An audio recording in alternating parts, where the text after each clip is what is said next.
Hello, in front of me I've got HONOR Magic4 Lite. In this video I'll show you how to find and manage display settings. In the beginning, let's go to settings, enter display and brightness, and as you can see right here we've got all settings for your display. Let's start with the top of the list, where you can change brightness level of the display manually or via automatic brightness. Next you can change color mode and temperature between normal and vivid, or you can set color temperature between default, warm and cool. Then you can change sleep timeout between 15 seconds, 10 minutes or never,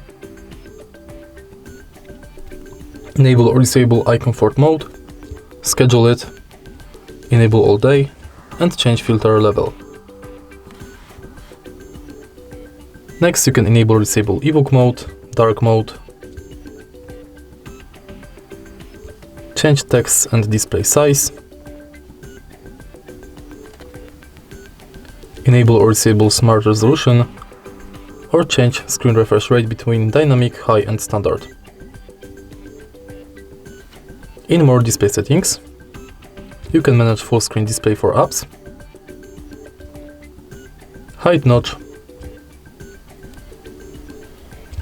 enable or disable display carrier name and display network speed in status bar.